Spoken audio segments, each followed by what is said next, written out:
Bonjour et bienvenue à tous. Aujourd'hui, nous allons travailler sur la différence entre l'imparfait et le passé composé. Et tout ça en français. Vous êtes prêts? C'est parti! En français, savoir utiliser l'imparfait et le passé composé peut être un vrai casse-tête. Pourtant, ces deux temps du passé ont des usages bien distincts. Dans cette vidéo, nous allons voir la règle générale, les différences d'usage, ainsi que quelques astuces pour ne plus faire d'erreurs. D'abord, retenez bien cela. L'imparfait sert à décrire une situation passée, une habitude ou une action longue. Le passé composé est utilisé pour raconter un événement ponctuel, une action terminée ou un fait soudain. Jusque-là, nous pouvons déjà voir que nous n'allons pas les employer exactement dans les mêmes situations. Regardons tout cela de plus près maintenant.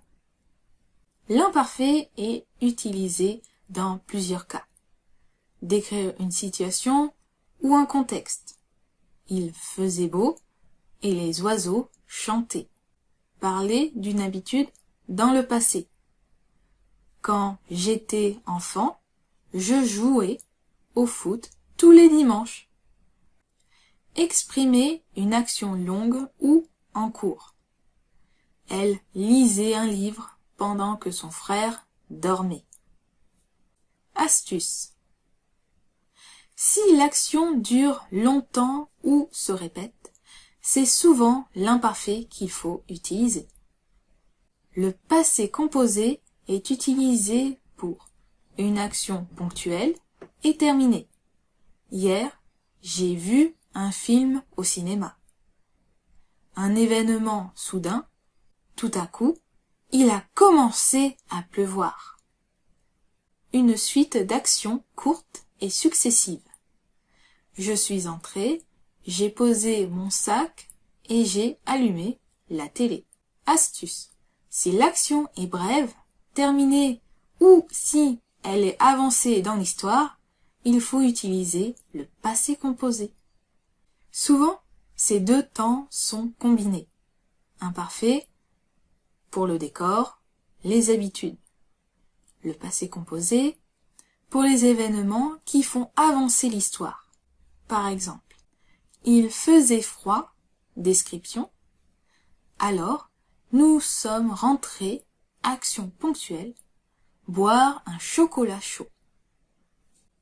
Comment ne plus se tromper? Posez-vous la question, est-ce une description ou une action terminée? Cherchez les indices.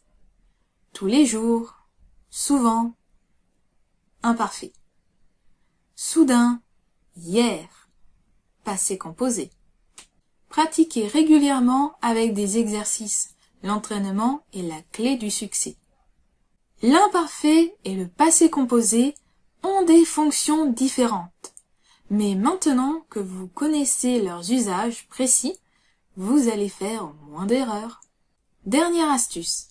Si vous racontez une histoire, imaginez que vous posez le décor avec l'imparfait et que vous faites avancer l'action avec le passé composé. C'est la fin de cet épisode. J'espère qu'il vous a plu. Pour aider à faire connaître ce podcast, n'hésitez pas à laisser un pouce bleu ou à mettre 5 étoiles, à partager cet épisode autour de vous et à laisser un commentaire sur votre plateforme d'écoute. Retrouvez-nous sur notre chaîne YouTube The French Academy et sur notre compte Instagram the.french.academy.courses pour en savoir plus sur la langue française et sa culture. À bientôt!